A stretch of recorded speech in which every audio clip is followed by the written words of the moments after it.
Bom dia, boa tarde, boa noite, boa madrugada, boa alvorada. Sejam muito bem-vindas a mais um episódio do Empreende Delas, seu podcast sobre empreendedorismo feminino na prática. Meu nome é Juliana Mendonça e a cada semana eu entrevisto mulheres incríveis que dividem conosco suas histórias e dão dicas fantásticas de negócio. Então escuta ou então assiste aí até o final, porque vale a pena. Bom, eu começo agradecendo a cada ouvinte que tem acompanhado o programa, seja pelo YouTube, seja pelo Spotify ou qualquer outro agregador de podcast. Lembrando que, se você está assistindo pelo YouTube, faz aquele favorzão para mim e faz a sua inscrição aí no canal. Gente, não custa nada, vai, curte o vídeo, me conta o que você achou aqui nos comentários, ou então até indique alguém para ser entrevistada, alguma mulher sensacional que você conhece. Olha que ideia boa. Bom, eu fico muito feliz e agradecida também com quem escuta o podcast pela plataforma Orelo, que me dá um incentivo a mais para continuar. E convido a quem ainda não conhece, que não baixou ainda, que conheça e dê uma forcinha a mais para esse trabalho tão bacana que está saindo aqui. Agora, gente, a Páscoa está aí. Quem curte chocolate, acredito que a maioria das pessoas que estão me ouvindo agora, né? Então, vamos falar de chocolate, mas não de qualquer chocolate. Hoje eu vou conversar com a idealizadora da Ambar Chocolates. Deixe-me corrigir, Ambar Chocolates. Uma fábrica de chocolates de origem que conecta sentidos da amêndoa à barra. Uma história recente, mas já muito bem sucedida.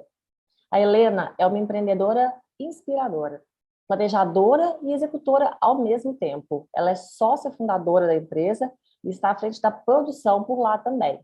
Agora, vamos saber como foi que ela organizou tudo isso. Oi, Helena, seja muito bem-vinda ao nosso espaço de trocas de experiências. Tudo bem com você? Tudo bem, obrigada pelo convite. Obrigada por reservar um pouquinho do seu tempo tão corrido para vir aqui conversar com a gente.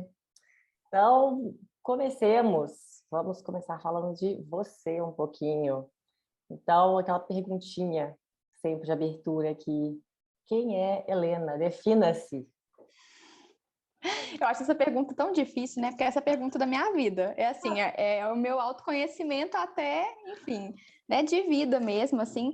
Mas eu vou falar um pouco, né, das minhas características, do que eu gosto de fazer, o que eu faço como profissão também. Então, hoje eu sou dona e proprietária de uma loja fábrica de chocolate que chama Ambar Chocolates de Origem. E é uma fábrica, loja, onde a gente fabrica o nosso próprio chocolate, desde o cacau até os produtos finais. Então, a gente seleciona esses grãos, a gente conhece os nossos fornecedores, a gente visita e tem um acesso muito próximo com essas pessoas para garantir que não existe mão de obra escrava, né, dentro desse processo de colheita de cacau. A gente garante também que vem de uma agrofloresta, por ter esse contato próximo, por já ter estado lá algumas vezes. E também a gente tem esse pilar bem forte de mostrar a transparência do processo.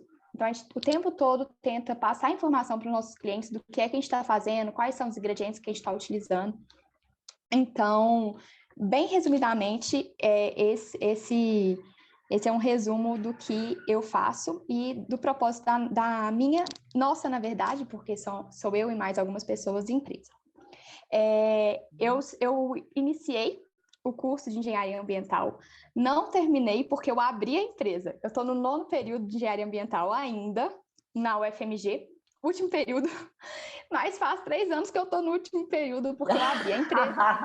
Então, eu não voltei para fazer essas 5 matérias que faltam para finalizar o curso. Mas, enfim, está lá, guardado, trancado.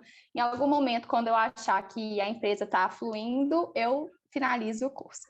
Mas eu acho que não quero seguir, né, nesse ramo de engenharia ambiental, mas eu acho que eu carrego muito dos valores que o curso me trouxe, assim, principalmente da questão ambiental social, porque engenharia ambiental, às vezes, as pessoas pensam em floresta, mas não tem nada a ver com isso. Tem muito a ver com social, com grandes cidades, com saneamento básico. Então, eu carrego muito disso comigo também na hora de escolher de tomar decisões dentro da empresa mesmo, assim. Além disso, eu sou mãe, eu tenho uma filha de 10 meses, que aconteceu aí no meio do percurso, sem planejamento, mas também super bem-vinda, e que eu acho que foi... E eu acho que, assim, foi a virada de chave na minha vida, porque, na verdade, antes de eu engravidar, eu tinha só uma fábrica. E foi muito do fato de eu ter virado mãe que eu trouxe essa vontade e essa energia de criar a loja também. Principalmente por causa do deslocamento, eu queria ter um acesso direto com o cliente. Enfim, eu meio que... Não misturei, mas eu trouxe essa vontade de querer estar mais próxima da minha filha também, porque eu ainda amamento, para minha vida profissional, e então a gente mudou de lugar, e com isso a gente conseguiu abrir a loja, mudando de lugar também. E eu acho que é isso, assim, basicamente um pouco sobre mim. Muito bom, muito bom. E me conta, como que assim, o chocolate entrou na sua vida, sabe? De onde que veio isso? Porque não é uma coisa assim trivial, não é? Então, como que Não. veio isso assim? Ah, vou pegar um cacau aqui, vou dar uma torradinha, vou ter uma fim de comer um chocolate? Deixa ele buscar o cacau. Como que foi isso? Eu acho que, então, quando eu estava prestando vestibular para engenharia ambiental, existia na época a questão que você passava, você entrava no curso, mas você só entrava para o segundo semestre. No primeiro semestre, você já sabia que teria entrado para o segundo semestre. Então, eu fiquei 6 meses sabendo que eu tinha passado para o segundo semestre, mas que eu ficaria 6 meses à toa, entre aspas, né? À toa. E aí, disso eu falei, eu acho que eu quero viajar. Mas eu sempre tive muito forte, né, na minha personalidade mesmo, essa questão de ter minha independência, de não ter que ficar dependendo das outras pessoas. Falei, vou conseguir o meu dinheirinho aqui para eu conseguir minha viagem. E eu comecei a fazer palha italiana, alfajor, essas coisas para minha irmã vender na escola dela. Então, eu fazia, minha irmã vendia. E aí foi dando certo, eu vi que eu estava gostando de fazer e estava tendo um retorno financeiro com aquilo. Então, eu uni o útil ao agradável, de certa forma, consegui fazer a minha viagem, e aí eu fui desenvolvendo isso dentro de mim, essa vontade de querer fazer outras coisas mais profissionais, assim, não só aquilo que eu via na internet rapidinho para a minha irmã vender. Comecei a fazer alguns cursos, e nisso eu fiz uma página no Instagram, e aos poucos eu comecei a vender para outras pessoas, no boca a boca. E é essa coisa, né? Quando você vê, você está vendendo para um tanto de pessoa, no final estava fazendo casamentos, festas enormes. Minha casa virou uma confeitaria ambulante. Não, mas aí você Na fazia época, o quê? Todo eu tipo de fazia doce?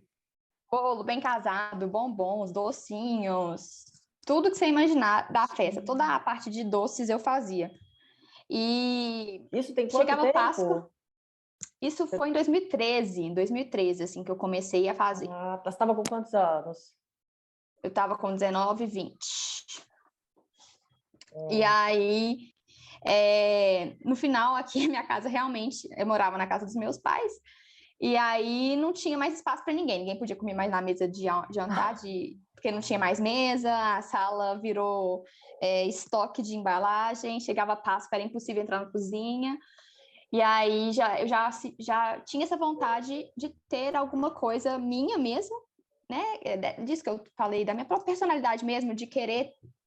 Eu sempre tive esse negócio de vender coisinhas, então, desde pequenininha, eu vendia sabonete, aí fazia vela, vendia, fazia biscuit, vendia.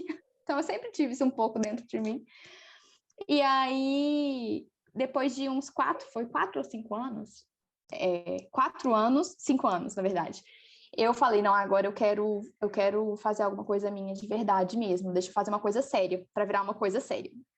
E aí, com isso, eu fui buscando mais cursos, e eu conheci a Renata Penido, que hoje é minha sócia. Fiz curso com ela foi minha professora, e depois de um tempo, eu virei estagiária dela, eu fui a primeira estagiária dela. E com isso, aconteceu também, enfim, uma série de coincidências, ou não, que eu fui Mas era conhecer... estagiária em quê?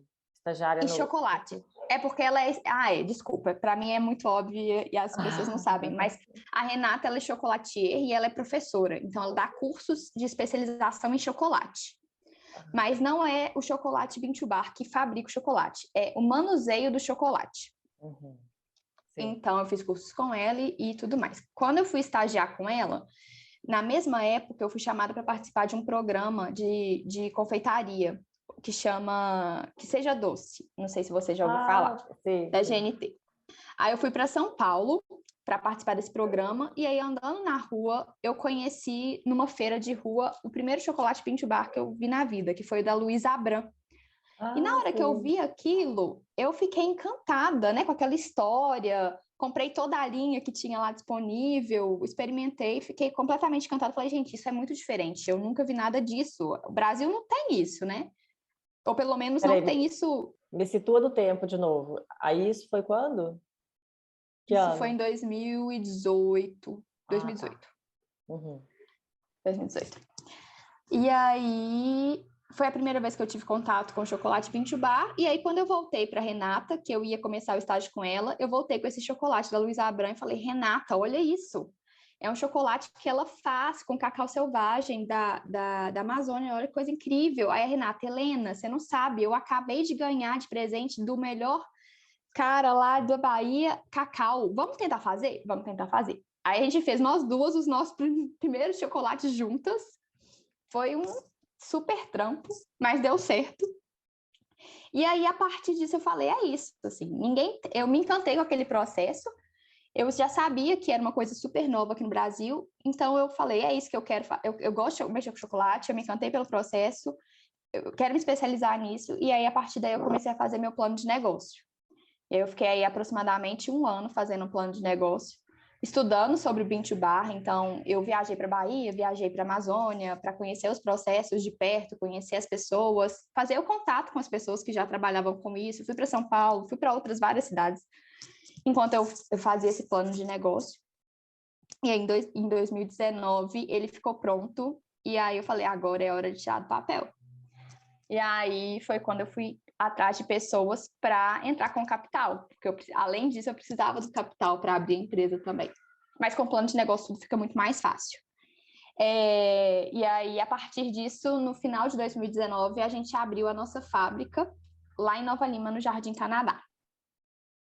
Uhum. E aí foi isso. Eu tô impressionada, menina aplicada. Eu acho que é a primeira pessoa que eu entrevisto, assim, sabe? Que não foi aquele negócio. Não Que foi foi. que não, fiz o plano de Realmente negócio fiz. direitinho. Eu fiz assim, eu não tinha experiência nenhuma em plano de negócio, né? Mas eu corri atrás de quem sabia, assim, fui atrás do Sebrae, fui entendendo pessoas que já tinham.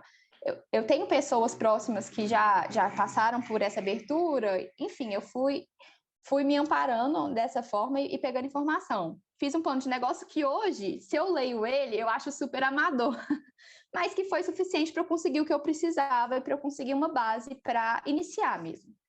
Pois aí, com ele você conseguiu recurso para Consegui. investir, para conversar. Como que você fez? Assim, claro que não foram recursos de pessoas distantes, né? Foi um recurso que eu consegui com pessoas próximas. Mas ainda assim, foi necessário para eu conseguir, porque senão eu não teria conseguido, não. Cara, que interessante. E mostrando o plano de negócio.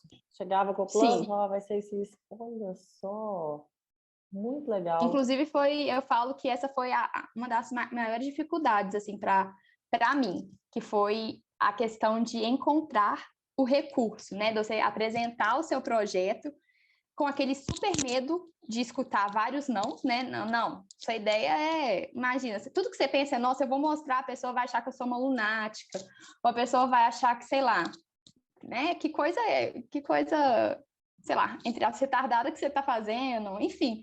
Então, você tem muito medo da crítica. Então, esse foi um período muito difícil, assim, que eu fiquei muito estressada. Toda vez que eu ia para uma reunião com uma pessoa para mostrar o plano de negócio, eu ficava muito tensa, eu não dormia direito. Mas deu certo no final das contas. Ai, gente, eu gostei, viu? Interessante, muito legal. E hoje em dia vocês trabalham com cacau de onde? De onde que vem esse cacau? Hoje, a gente está trabalhando com cacau que vem do sul da Bahia. A gente tem 2 fornecedores principais, que é o Vale Potumuju e o Santa Rita, do Lucas Arleu. Os 2 vêm do sul da Bahia. Da região de Arataca e outro da região de Itacaré. E aí veio o cacau inteirinho, assim? Vocês têm que Não. abrir, tirar? Como é que ele veio? Não, esse trabalho, existem 2 etapas de trabalho para o chocolate Bintubar, a etapa da fazenda e a etapa da fábrica. Na etapa da fazenda, o nosso fornecedor, o produtor de cacau, ele vai colher o cacau no ponto de maturação correto, ele vai separar os cacaus que estão no ponto de maturação correto dos que não estão. Esse cacau selecionado, ele vai para coxos de madeira, entra em um processo de fermentação natural que vai durar aí alguns dias, e esse processo de fermentação ele é controlado, temperatura, pH e etc. É a etapa de beneficiamento do cacau, é onde a gente libera os ácidos, acentua aromas enfim, a gente vai tornando aos poucos esse cacau um cacau especial. Depois disso, ele passa por um processo de secagem controlado também. Ele vai para uma estufa que, enfim, que eles abrem para ficar mais arejado em determinados momentos, fecham para ir para a sombra, é tudo muito controladinho, e depois eles vão para as sacas para armazenagem. Então, nessa parte da fazenda, onde a gente fala que é a parte do beneficiamento do cacau, e tem todas essas etapas, que eu especificamente não sei falar detalhadamente, porque não é o que eu faço. Quando chega para a gente, ela já chega a semente do cacau, que é o que a gente usa para fazer o chocolate, seca, e já chega fermentada. A partir daí, o que a gente faz a gente faz uma análise desses grãos para entender quais são as características sensoriais dele, para definir a nossa curva de torra, porque na torra a gente vai definir os sabores e aromas naturais que aquele cacau vai trazer para o nosso chocolate.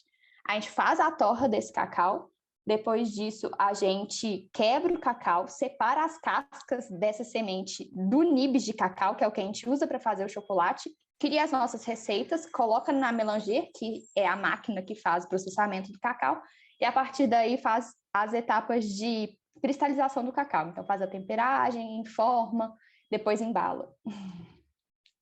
É trampo, viu? É trampo. Mas aí, como é que você faz? Assim, na fazenda, você já conhecia a fazenda, já sabia qual que era o processo deles, tal? Isso, como que Sabia funciona isso? nada, na verdade, eu fui com a cara e com a coragem, não sabia nem para onde eu estava indo, com a mochila nas costas, fui bater na porta das pessoas. E as pessoas super abertas me receberam nas fazendas delas, me explicaram todo o processo, inclusive a Ju, que é do Vale Potumuju, que hoje é um dos nossos fornecedores, foi a primeira pessoa que me recebeu, assim, sem me conhecer. Me recebeu na fazenda dela, também não conhecia, lá sem sinal de telefone, todo mundo que me conhecia que ficou doido, Helena, como é que você vai pro meio do mato sem sinal e no meio de uma fazenda sozinha, eu ser mulher? Falei, gente, eu tô sentindo que eu tenho que ir. Graças a Deus que eu fui.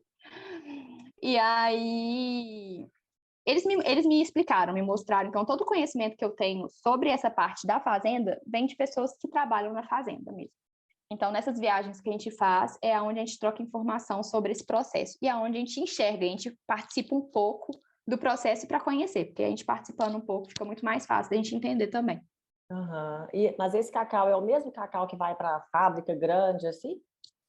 Não, pode ser que na fazenda dela, com certeza, uma parte muito grande vai para essas fábricas, mas segue muito a linha dos cafés especiais. Eu não sei falar números precisos, mas digamos que da produção total de cacau do mundo, 20% pode ser destinada para um cacau fino. O restante não teria as características adequadas para isso. Então, quem compra são as grandes indústrias, porque eles, enfim, eles conseguem padronizar de uma forma que tiram os defeitos do cacau e aí eles têm um chocolate abaunilhado, enfim, com sabores padronizados. E graças a Deus eles existem, porque senão não teria o que fazer com tanto cacau, né? Então, eu falo que são são só produtos diferentes, para públicos diferentes. Uhum. E nem teria chocolate para todo mundo que consome chocolate também, né? Exatamente, exatamente. A escala que vocês produzem é bem diferente, né? Bem diferente. Pois é, e você não teve problema com isso, com essa compra pequena com a fazenda? Problema em que Sabe? sentido? Você Eles teriam um limite, assim, não, a gente só vende a partir de tanto. Então, você falou, não, eu quero só um Não, punhadinho, quero só uma mãozinha, assim. Não, assim, nunca tive problema com isso, não. Assim, até hoje, todas as quantidades que a gente precisou e demandou, a gente obteve. E as sacas que eles fornecem são sacas de 30 a 60 quilos, então é uma quantidade pequena para Já fazer dá, né? chocolate. Ah, sim. Porque eu não entendo nada, né? Eu não sei tanto chocolate que de cacau que precisa, como é que funciona. É, Mas, vende, bacana. assim, o diferencial, eu não sei como que é para as grandes indústrias, né? As sacas, as quantidades mínimas, aí eu já não sei te falar, eu só sei te falar sobre o cacau fino. Mas o que é Aham. legal de falar são as diferenças de valores, né? Então, para as pessoas terem uma noção, eu sempre gosto de falar, a gente paga em torno de R$ 36 no quilo do cacau, enquanto um cacau commodity vai ficar em torno de 10, R$ 15. Então, é muito diferente. Se você for Hum, pensar que a matéria-prima do chocolate é o cacau. é, é. Impacto direto aí no produto final, né? Sim, Uhum. sim. E as receitas que vocês fazem? Quem é que cria essas receitas? De onde? Porque você tem uma coisa também de sentidos, né? Hum, Sim, sim. como A que é gente isso? tenta explorar todos os sentidos, assim. Então, os nossos produtos, eles são muito estéticos e, ao mesmo tempo, a gente tenta trabalhar muitos sabores neles, né? Então, toda a parte de bean to bar, que é desenvolvimento do chocolate base, quem faz sou eu. E toda a parte de criação criativa, no sentido de estética, recheios, tipos de produtos diferentes, quem fica responsável é a Renata, que hoje está lá em Las Vegas, inclusive, vai ficar lá 6 meses trabalhando com a Melissa Copel, que é uma super mega referência no mundo do chocolate, assim, Olha, mundial. muito legal.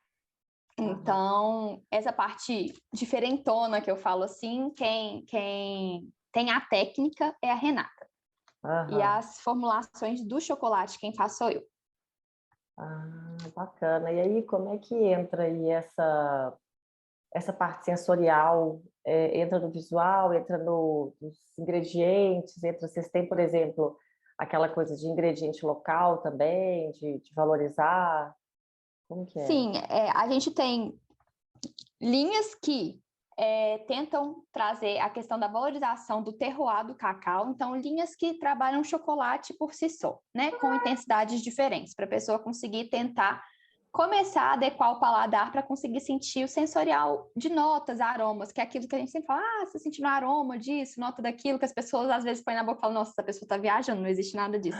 Mas nada mais, nada menos do que treino, assim, né, de se adaptar, colocar na boca, a cheirar, às vezes, antes de colocar, a colocar na boca, esperar derreter. Enfim, a gente tem uma linha que trabalha essa parte de valorização do cacau em si, e tem uma outra linha também de chocolates que trabalha uma mistura de ingredientes. Então, a gente tenta trabalhar crocância, textura, sabores, cores, que a gente acha muito importante, né? Porque, na verdade, a gente come com os olhos também, a gente come com os ouvidos. Então, quando a gente come uma coisa crocante, a gente gosta por quê? Porque aquele som, ele te traz uma sensação agradável, né? Do crocante.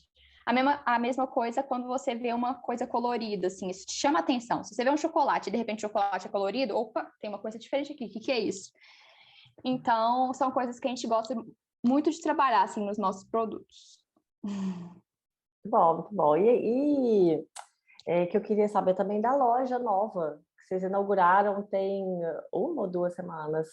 2 semanas 2 semanas, inauguramos. né? Eu não fui ainda, estou doida para ir. Quando eu for a BH, já estou. Quando tiver oportunidade, venha. Vou, mas parece que está muito linda. Vocês fizeram uma vitrine assim de babar. E aí, É a intenção. antes já tinha loja, né? Ou Não, a gente não? nunca Antes, teve antes era loja, só a fábrica. era só a fábrica.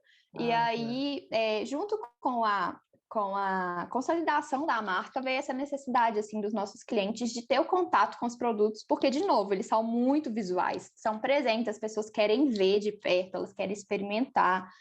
Então, eu já tinha essa necessidade, né, a partir do momento que eu fui mãe, de trocar de lugar a fábrica. Então, a gente procurou um lugar que se adequasse para a gente ter a fábrica e ainda sobrasse um espaço onde a gente pudesse receber o público. Então, assim, caiu como uma luva o lugar, porque a gente trouxe tudo para cá, então tá tudo agora no mesmo lugar, tanto a produção quanto a loja. Ah, legal. Mas fez parte, então, né, dessa expansão da marca. Sim. Ah, legal. É, Mas do aí... cliente, assim, os nossos produtos viraram muito presente, né? A ideia inicial era direcionar os nossos produtos para pessoa jurídica, e com a pandemia, a gente começou a criar uma série de produtos que eram muito destinados para pessoa física. Então, como a gente precisava consolidar a marca não existia para o mundo ainda, então a gente precisava que as pessoas conhecessem, para isso precisava chegar até a pessoa física, a pessoa jurídica, no meio da pandemia, não ia arriscar, né, de colocar um produto às vezes novo. Aham. Então, com isso, a gente foi meio que dividindo o nosso plano em dois caminhos, assim, e no final a gente entendeu que o nosso público estava muito voltado para a pessoa física. Então, foi daí que surgiu a necessidade e a vontade também, que a gente já tinha muito, né, de abrir a loja e pegar a oportunidade aí nesse momento. E vocês têm não sei se é uma linha, mas vocês têm o chocolate vegano também, né? A gente tenta trabalhar isso também para não restringir os públicos. Então, a gente tem, para consumo na loja, opções veganas. A gente tem opções de presente veganas e a gente também tem opções de chocolate veganos. Mas a gente sempre deixa muito claro que não somos uma cozinha restritiva. Uhum. Então, os nossos produtos, eles não contêm... alguns produtos não contêm nada de origem animal, mas pode ser que tenha traços. Então, Ah, não sim. é destinado para pessoas, às vezes, que tenha algum tipo de alergia séria ou que não tem, ou que tem intolerância Aham. e não pode consumir esses produtos. Sim. E agora, aquilo que a gente estava falando, né? Antes um pouquinho de começar a gravar, da maternidade. Essa, para mim, é sempre a pergunta que não quer calar. Como que você conciliou? Você falou que foi meio no susto aí estava com a Foi fábrica totalmente rolando, no SUS. e pandemia também, né? No meio da pandemia, você Pandemia. devia estar mudando já o foco do negócio. Na E como verdade, é o que foi foco isso? mudou depois da maternidade mesmo. Na verdade, tudo estava indo normal, com planos antigos. E aí, Apesar da depois pandemia. Mesmo apesar da quando entrou a pandemia, pandemia, continuou. ainda continuou na fábrica, Aham. continuaram as vendas online, continuou nesse mesmo segmento assim. Mas eu acho que a maternidade virou minha chavinha mesmo, assim. E me deu uma super força também, né? As pessoas às vezes viram para mim e falam, Helena, eu achei que você ia virar mãe, você ia diminuir o ritmo. Não. Eu virei mãe, meu ritmo ficou frenético. Então, eu comecei a ter 1,5 milhão de ideias e eu comecei a querer aplicar essas ideias. E, ao mesmo tempo, eu descobri que eu tinha muito tempo. Isso foi o que me deixou, assim, mais encabulada, que antes eu falava, não tenho tempo para fazer isso, eu não tenho tempo para fazer aquilo. De repente, eu virei mãe, eu tinha tempo para fazer tudo que eu não fazia antes e ainda para ser mãe, porque eu fiquei com ela os 4 meses de licença maternidade, fiquei com ela. Ela amamenta até hoje, então durante os 6 meses ela amamentou e foi aleitamento em livre demanda, então não tinha, né, não tinha horário regrado, eu estava com ela o tempo todo, tinha vez que eu levava ela para o trabalho, tinha vez que eu saía do trabalho e ia para casa, sei lá, ou da minha mãe ou da minha sogra, onde ela estivesse.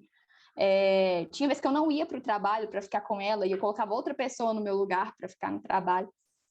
Então, eu acho que meu ritmo ele aumentou e isso foi me dando uma força criativa mesmo, assim, de querer concretizar as coisas. Então, Aham. eu fui tendo ideias e eu acho que, assim, né, a maternidade é a mãe de todas as coragens. Então, quando, quando as coisas foram surgindo na minha cabeça e, enfim, eu só precisava mesmo de ter uma coragem final para seguir em frente e aí foi o fato ela chama Lisa, da Lisa existir, assim, que me fez concretizar uma vontade antiga, que era de ter uma loja.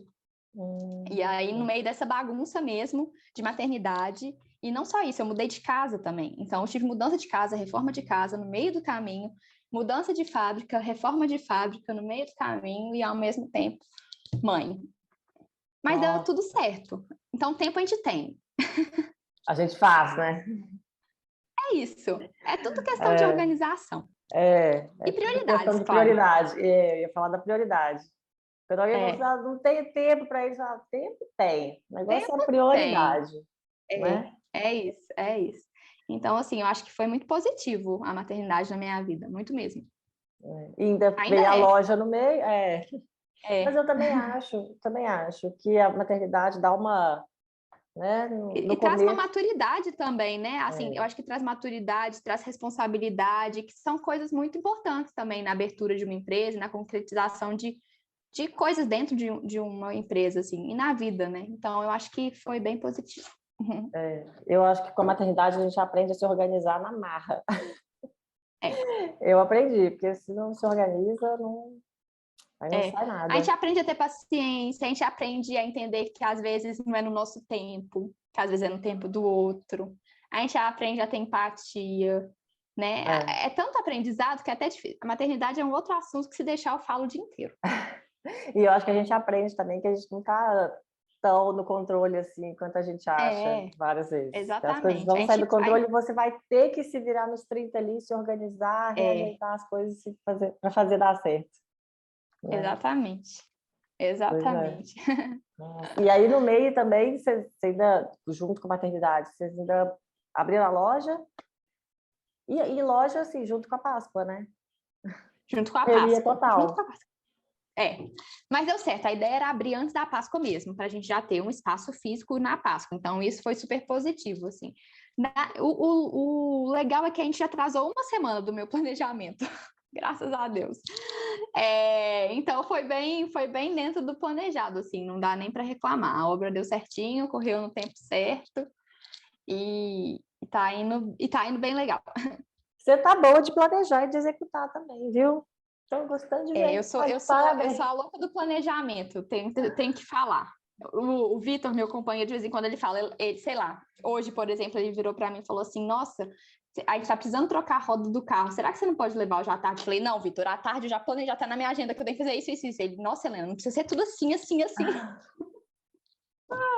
Eu sou a louca do planejamento mesmo.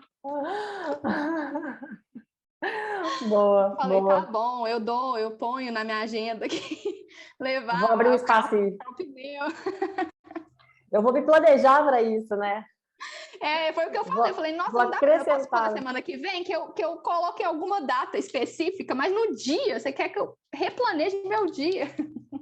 Não, igual para a gente marcar aqui, assim, eu acho que você também foi a primeira pessoa que falou assim, não, eu tenho um negócio aqui até 9h30, 10 até às 11, porque eu preciso de 15 minutos aqui. Eu falei, gente, que máquina! É assim, é assim. Não, 15 minutos, eu preciso para quê? Sei lá, para ver alguma notícia, para... Nossa, com 15 minutos eu faço meu ritual da manhã, tomo meu cafezinho, comendo meu chocolate tranquilo. Boa. Mas é Muito meio bom. isso, assim, eu gosto de planejar, assim, as coisas, minimamente. É claro que com filho, com empresa, sempre sai, nunca, na verdade, nunca sai igual eu planejei. Mas eu gosto de ter minimamente planejado para eu ter uma meta, né? Para eu ter um caminho para seguir mesmo. É claro que se não deu para eu fazer hoje, o meu planejamento de hoje vai passar para outro dia, tá tudo bem. Mas eu gosto de ter isso escrito, até para não esquecer e para não ter que ficar gastando energia para memorizar o que eu teria que fazer. Uhum. Não, mas você tá certa mesmo. Assim, as minhas coisas só começaram a fluir mais também quando eu comecei a colocar mais no papel. Sabe? Porque Não, antes eu faz toda a diferença. planejava mais, muito na minha cabeça, assim, quando eu comecei a colocar no papel, Uhum. organizar melhor e tal, e a organização me ajudou muito. Isso é verdade. Não é ótimo. É, sim. Mas e aí me conta, dessa saga toda sua, que você já contou aí agora, quais foram os seus principais aprendizados, assim, com o negócio, com a maternidade, toda a mudança da sua vida? Nossa, que difícil essa pergunta, né? Ela é meio filosófica, assim, na verdade. Eu inseri ela aqui Então, há pouco tempo, estou adorando. é, é, então, Adorando conversar isso. eu acho que o meu maior aprendizado é seguir o que a gente acredita. Então, assim, eu parei de tentar agradar a todo mundo e escutar mais o que eu acredito, assim, porque isso dentro do negócio acontece muito, né? Às vezes você tem uma ideia, às vezes você solta para alguém, enfim, você recebe muita crítica, muitos não vão dar certo. Enfim, eu parei de falar tanto e passei a escutar mais, né? Então, o que está na minha cabeça eu escrevo e começo a executar e peço a opinião de outras pessoas em relação a algumas coisas, né? Em vez de sair soltando por aí tudo que passa na minha cabeça e que poderia se tornar a acontecer ou não. Então, eu acho que isso um pouco, me escutar mais mesmo, e escutar mais os outros em vez de sair falando. E eu acho que eu aprendi a levar as coisas de forma mais leve, no sentido de que eu não tenho que controlar tudo mesmo. Eu não tenho que controlar e eu não vou conseguir controlar tudo mesmo. Então, as coisas vão sair do meu controle mesmo. Então, eu acho que o meu maior aprendizado foi não me descontrolar e não sair do meu equilíbrio psicológico, emocional mesmo, quando as coisas dão errado ou não saem como planejado, porque todo dia sai do planejado. Então, é isso. Porque no final das contas, né, o que a gente quer é ter uma vida leve e feliz. Então, se não for para trazer um retorno, né, financeiro, claro, porque as pessoas estão atrás disso dentro dos seus negócios, mas que se não trouxer um equilíbrio emocional, uma satisfação emocional e psicológica, também não vale a pena. Então, eu acho que o meu maior aprendizado tem sido e vai continuar sendo, levar as coisas de uma forma mais leve, com paciência, sem reagir no momento em que as coisas acontecem. É um pouco que isso, assim. Ótimo, ótimo. Então, agora vamos à dica cultural. Então, dá uma dica para quem está ouvindo a gente, uma dica assim de livro, filme, série, qualquer coisa assim que tenha te inspirado e que você acha que pode ser útil para quem está escutando agora. Recomendação sua. O meu ponto principal, assim, que eu acho que se a pessoa quer empreender, eu acho que é muito importante a pessoa iniciar um processo de autoconhecimento, assim. Eu acho que as coisas, a criatividade, o que você quer, o que você não quer, às vezes a pessoa fica muito perdida, nossa, mas eu formei, mas eu não sei se eu quero trabalhar com isso ou aquilo. Eu acho que tudo vem muito do seu ser pessoal, assim. Então, se autoconhecer é muito importante. Um livro que virou minha vida, assim, no sentido de querer me conhecer mais, foi O Despertar de uma Nova Consciência. Eu achei ele excelente, assim. Não vou lembrar o autor, eu sou péssima de autores, mas O Despertar de uma Nova Consciência foi um dos livros que eu mais gostei para me introduzir nessa caminhada aí de autoconhecimento. Autoconhecimento e espiritualidade também, porque isso é muito importante, assim, pelo menos para mim, no quesito empreender. Em termos de empreender mesmo, eu acho que um livro que pode ser muito legal para as pessoas é Quem Pensa Enriquece. Eu acho que é um clássico aí que as pessoas podem ler. Qualquer pessoa, não só que queira empreender, mas é um livro muito legal, assim. Não só querer E empreender, isso, mas querer enriquecer, talvez. Exatamente, eu acho que as pessoas têm muito. É um tabu, né, falar de dinheiro. Às vezes as pessoas não podem querer ser ricas, não, porque isso é quase um pecado, assim. As pessoas não podem falar que, nossa, eu quero ganhar muito dinheiro. Nossa, mas por que você quer ganhar muito dinheiro? Não, tipo assim, né? Assim, é uma coisa tão. As pessoas querem ganhar dinheiro e tá tudo bem querer ganhar dinheiro. Desde que você faça de uma forma honesta, né? Que não respingue ninguém, tá tudo bem. E esse livro ele é muito legal porque não é quem pensa enriquece no sentido de que você tem que ser mega inteligente para conseguir mirabolar algum plano mega inteligente. É no sentido de que, se você tem pensamentos positivos, se você tem um objetivo, e se você tem isso muito em mente, né, se você tem isso quase que materializado dentro da sua mente, isso vai chegar até você de uma forma muito natural. É nesse sentido. Não é nesse sentido de né, Fique cérebro. Vamos tipo dominar o isso. mundo. Não, é mais no sentido de autoconhecimento mesmo, da própria mente. Então, acho que o caminho é autoconhecimento. Bacana. Então, agora é uma dica de negócio, apesar da sua dica já ter uma relação com o negócio, assim, mas uma dica prática, assim, uma dica para quem quer empreender mesmo, para quem quer criar um negócio, que seja, né, com chocolate, com doce ou não. Principal, se organize. Se for possível, crie como que fala? Tem uma garantia, não não é a palavra que eu quero usar. Tem um respaldo financeiro, né? Isso vai te dar muita tranquilidade, ter ao que recorrer caso alguma coisa dê errado na sua vida profissional, pessoal. Se for possível. Se não for possível, planeje, eu acho que a organização é o principal, assim. Planejamento e acredite no que você acredita, sem ficar querendo a aprovação de outras pessoas, porque, para mim, pelo menos, até hoje, eu não tenho aprovação das pessoas que eu amo, assim, não é aprovação, mas assim, por exemplo, para os meus pais, o caminho mais certo seria eu estar trabalhando em engenharia, né? Então, assim, se eu tivesse escutado, talvez eu não tivesse seguido. E hoje eu me enxergo muito mais feliz e realizada do que muitas pessoas que já formaram há muito tempo. Há 3 anos atrás, que era para eu ter formado, né? Então, assim, acredite em você e não busque aprovação de outras pessoas, porque você não precisa, você precisa da sua aprovação, planejamento, e se puder ter um respaldo financeiro, eu acho que é importante, assim, me traria tranquilidade se eu tivesse pensado nisso antes. Então, agora eu passo os contatos para quem quiser conhecer, porque vocês entregam também, né? Do Brasil todo. Então, entregamos. Para o Brasil, qualquer pessoa pode entrar no site, que é www.ambarchocolate.com.br. Também no nosso Instagram, que é o @ambarchocolate. E a gente entrega para todo o Brasil. Agora a gente tem a loja física em Belo Horizonte, no bairro Funcionários.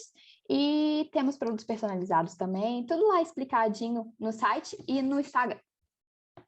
E conta também, está no finalzinho, mas a história do nome também, que quando você fala Ambar, eu já lembro do escritinho lá, que eu achei super legal.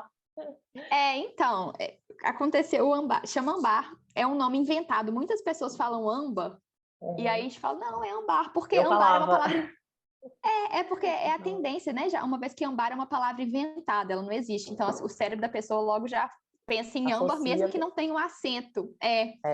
E o Ambar surgiu de vários nomes, que eu acho que eu criei 6 nomes diferentes para a empresa. Todos eles estavam patenteados. Aí, no final das contas, eu falei, quer saber, eu vou criar uma palavra que não exista, porque é para não correr o risco de já ter patenteado. Patenteado não, né? Colocado registrado no INPI. Aí eu falei, a gente faz chocolate. Fiquei pensando, o que eu faço? Faço chocolate da amêndoa barra, chocolate bean to bar, aí eu, amêndoa, AM, barra, faço chocolate da amêndoa barra. Ambar. Pronto, é isso. Ficou muito legal. O am da amêndoa, né? Que isso. Até a barra. Achei muito legal. Isso. Muito bacana. Muito legal, muito legal. Mas Helena, então, muito obrigada. Obrigada muito obrigada Juliana. pelo tempinho, por reservar aí na sua agenda esse tempinho. Reservei. Mas obrigada por dividir com a gente a sua história. Eu adorei, achei muito legal. Eu já seguia, já achava legal a história mas eu não sabia tantos detalhes, né? Adorei. Estou doida já para ir em BH para poder conhecer a loja, tomar um cafezinho. Tem café também lá, né? Tem os cafés especiais, café de excelente qualidade. Pois é. Então, a chocolate especial tem que ser com café especial, não tem como. Também acho, tudo especial. Tudo. Obrigada.